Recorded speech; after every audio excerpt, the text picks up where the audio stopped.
Well, hello again. This is Rubber Band coming at you with another edition of Key Machine Chronicles. What we have for you today is the Ilco Improved Duplex machine, which I, neatly enough, actually have the original instruction manual for in print, which is a very cool little addition to this. So there's a couple of reasons why I really like this key machine, but probably not why it would get much in the way of everyday use, or at least in the day of modern machines. So let's start out. All right. So it has two jaws, one for flat steel keys and one for cylinder keys. So going back over here, the novel thing about this particular machine is that both jaws have parallel jaw entry in relation to the cutting wheel. What that means is it is placed on a flat plane when ready to cut, and you would actually move your carriage over and you would push it into the cutting wheel, and it would be parallel to the cutting wheel. That allows for maximum continued accuracy of cuts. That is not something that you see on key machines very often, manual, semi-automatic, or even code machines. Everyone's vaunted favorite, the HPC Blitz and even the Code Max, actually have an angled entry into the cutting wheel where it tilts into the cutting wheel. So for maximum accuracy, a parallel jaw is encouraged for machines. Not always achievable, and there are still plenty of machines that don't do that, that cut completely accurate keys. But for the sake of really appealing to the hardcore accuracy audience, parallel jaws are the way to go. So what we're going to do is I'm going to fire it up, and I'm going to cut a key. So you would actually, in this instance, take the tip of your guide key, place it up against the tracer, and then match this key against the wheel at the stop point, or the stump, which would actually drive a key for this. I have a lock right here, which will be the test lock. So without further ado, let's give this a go. I have not cut a flat steel key on this, so I don't know if this part is accurate. I know the cylinder key is accurate, but let's see. Very quiet for an older machine.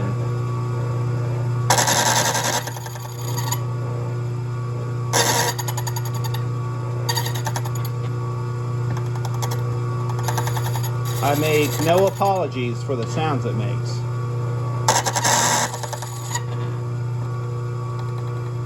Boy, is that wheel sharp.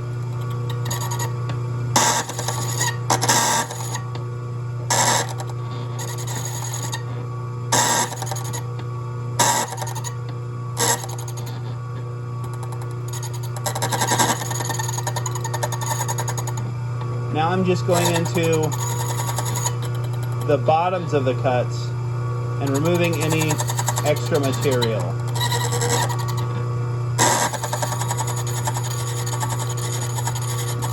To allow the levers to be able to travel more accurately. Okay.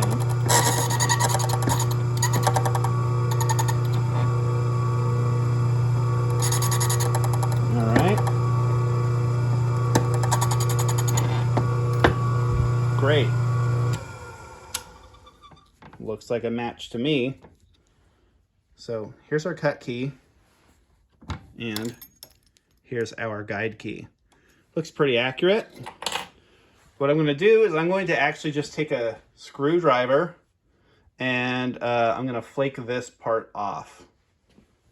Or rather, an appropriate tool that will allow me to deburr it. All right, just trying to keep the key in frame. All right, does it work? It does. Cool. I didn't expect that to work, but it does. So that's really cool. Accurate flat steel key cutter.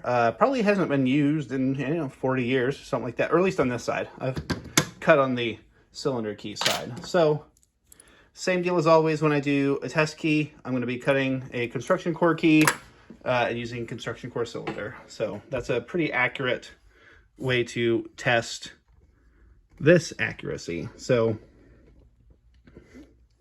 let's go ahead and raise me up. All right. I'm not a videographer, in case you can't tell. Rather, I'm a videographer, but I am not going to be an editor. So, all right, so here's our keys, here's our jaw. So, different approach with this one. The cutting wheel is on the left. That's not very typical. I can't really understand why they chose to do it this way. Here's our guide blocks. So this would swing down to about here, and then you would match this key up to the shoulder and then slide this key over here accordingly. These jaws are very solid. And fun fact, this is actually what most of the Ilco key bows looked like at one time. So they had a really consistent appearance or costuming across their stuff. So let's give this a go.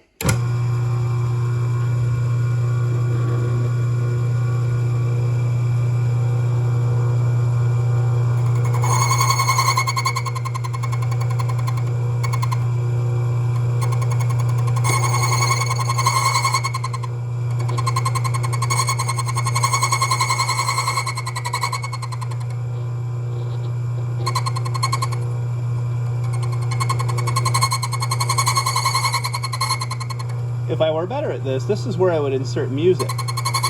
But to me, this is music.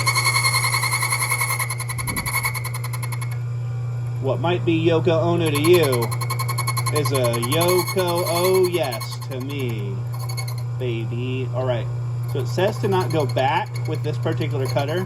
I don't believe them because I like to make sure that everything is cleaned out in reverse. Anybody who doesn't do that is a fascist. That's a joke. Okay. Looks pretty good. Be back in about 5 seconds to deburr.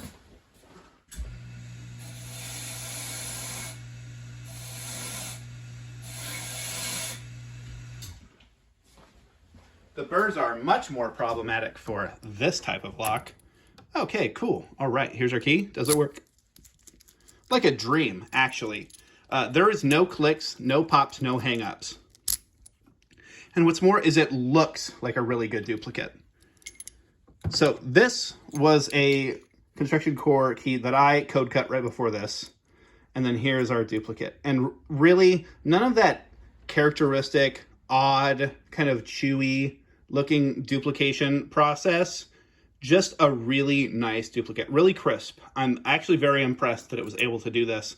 Manual machines just don't do it for me like this, or at least most of them. Like the Ilco Mini Mite and the like really had problems with generating keys that could last several generations, which is a duplicate of a duplicate, etc. And I, as a Brumby lockpicker would say, just really chuffed about it. Really chuffed. So, zooming back out here, I don't know much more that I could say about the machine. It's all pretty self-explanatory, but I really am enjoying the Key Machine Chronicles series and showing you folks some stuff that's just been hanging out in my collection. This is also cast iron everything. It's very heavy. It's got to be bolted to this. The motor is enormous. I mean, in comparison to my other key machines, it's just an absolute anchor and doesn't see much use. I do have an esteemed spot on a shelf for it to hang out and reside because it's a piece of history. I try to be some sort of amateur lock and locksmith historian and just try and keep some of this knowledge alive and at least give it a place where it's going to be revered, or not revered, but maybe reserved for, the greater audience at large. So At this point, I'm rambling, 10-minute video. Where's your attention span at? As always, I've been Rubber Band, and thanks for watching.